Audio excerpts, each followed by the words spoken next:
This segment of Naperville Sports Weekly is brought to you by the Daily Herald.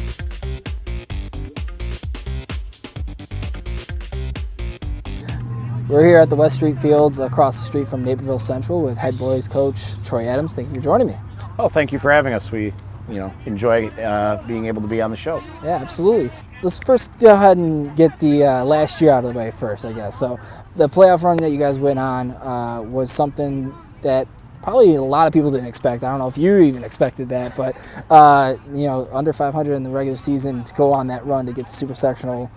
What worked? I think it was a combination of kids getting healthy, capitalizing on some opportunities. We talked actually at the beginning of this season about last season a little bit, and one of the things we pointed out was in a lot of the regular seasons we were negative in dead ball situations. We were giving up goals and not scoring them.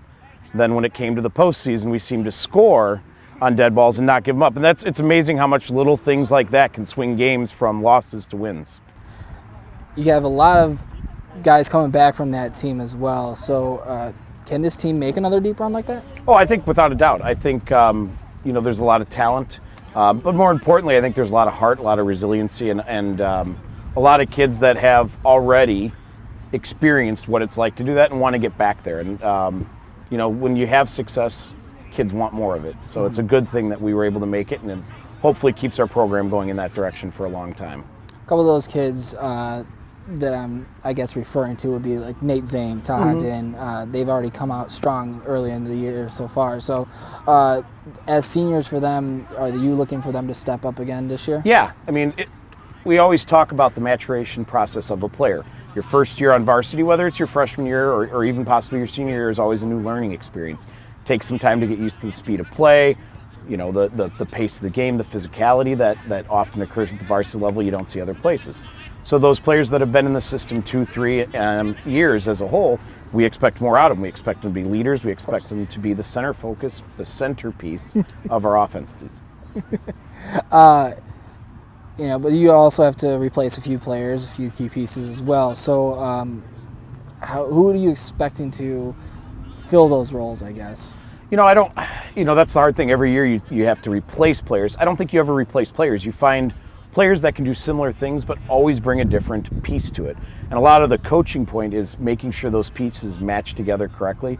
We have 3 freshmen on varsity, first time that's happened in a while. We're looking to get them integrated into not only varsity soccer but high school soccer in general. They haven't played 5, 6, 7 days a week. Right. They've been on a different schedule, so getting them acclimated. We have 3 sophomores.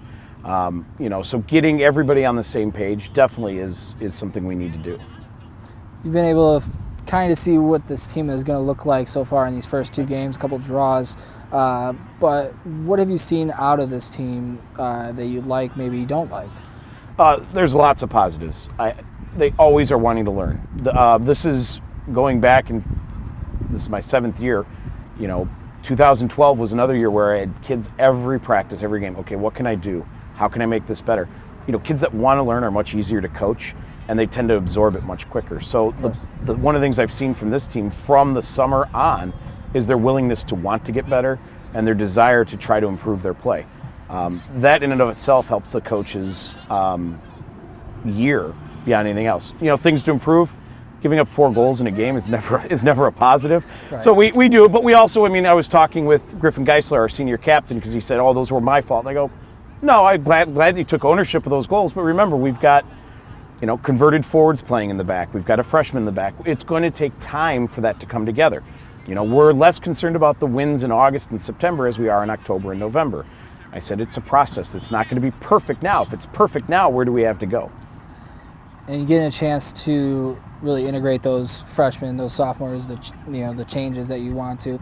You're doing it against some pretty good competition to start the season. It's not like you're playing, Little Sisters of the Poor here. Yeah, and you schedule your preseason games to find out where you are. Playing Morton, playing St. Charles East, 2, in my mind, perennial top 10 programs.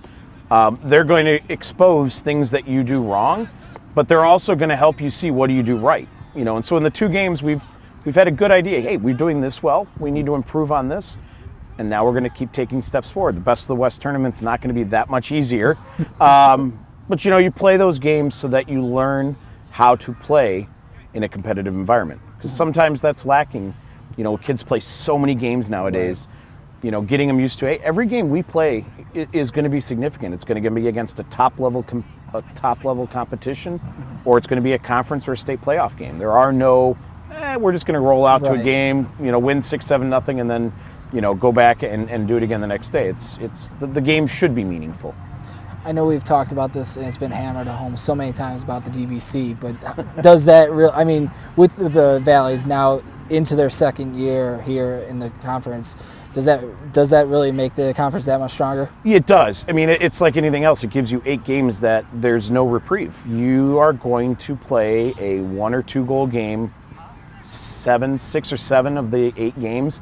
If you happen to get fortunate with some bounces, you might get a little bit of breathing room. Mm-hmm. But you look at the conference last year, and almost every game was a 1-goal game, and the conference was all bunched up, especially from 2 to about 7, with one team being another. And really, that's the strength of the DVC, is there's no off night.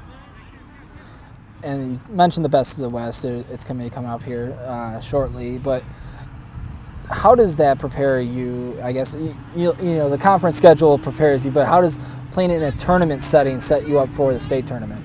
It gets you in the idea that you have to win in order to advance. It's very hard. We've looked at it over the last 10, 12 years while we've had the tournament, that if you don't win all 3, odds are you're not advancing. So you get into that 1 win and done type mode. Sure, you've got a little bit of breathing room if you get a tie or a loss, but a lot of times it just doesn't happen. So it kind of starts that process of, we lose. This is kind of the end. I mean, it's not the end, luckily. I always say that's what makes the games the state tournament, because it's one and done. But it is essentially you're done for that tournament. Then you're playing to get better. You're not playing to win the tournament at that point. You're in your 7th year. How do you look at where your program has been over that span? One of the things as a player I remember, and having 4 years of high school, 4 years of college, is the coaches I had kept it new and always trying to integrate new things in. And we, each year, the seniors designed the T-shirts that you saw. Joe was wearing one. I'm wearing one now. That's kind of a new thing. So it's not the same T-shirt every year. Right. We've mixed up different trips we've taken. We're going to Notre Dame this year instead of Indiana to watch some college soccer. We put some programs into place. We get all of the kids together 5 times during the year, where we have all 5 levels, 102 kids this year. And we talk about what does it mean to be a Red Hawk player. We play some small-sided games. So it's always getting things in a new direction and making sure they feel fresh. You just mentioned it, 102 players throughout the program here at Central. I don't know if that's maybe because their kids are not going towards football anymore, but the health of the program is top-notch right now. Yeah, it is. It's fortunate that we have a lot of kids that are interested in soccer. We have a lot of kids that are talented. And we have a lot of parents that are willing to put in the time and the effort that it takes to be a high school player. We did have, I think it was almost 60 freshmen try out, which is the largest number we've had. Wow. And that really helps build a program. But we've got a large number of seniors, juniors, and sophomores. I think the atmosphere of the program, the atmosphere of the school lends itself to kids wanting to come out. I know our freshman football numbers were high, so I think the building itself lends itself to getting kids to want to be engaged.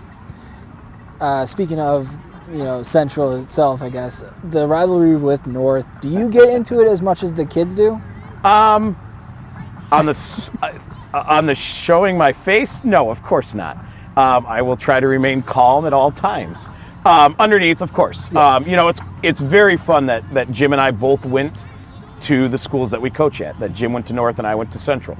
I think that helps add to the rivalry, but I also think that it also helps us understand that, yes, we're rivals, but in many ways we're also helping each other. We're same conference, we're same district, and we look at it more as a healthy contest than I think, the kids look at it a little bit more of bragging rights. I mean, there's definitely some. We give each other a hard time if we win or lose, but, it's on the outside, you remain calm, but sure, you want to win that game. Well, best of luck the rest of the season, Coach. I appreciate you sitting down with me, and look forward to covering you the rest of the year. Thank you very much. We appreciate you guys coming out to the games. Absolutely. Thank you.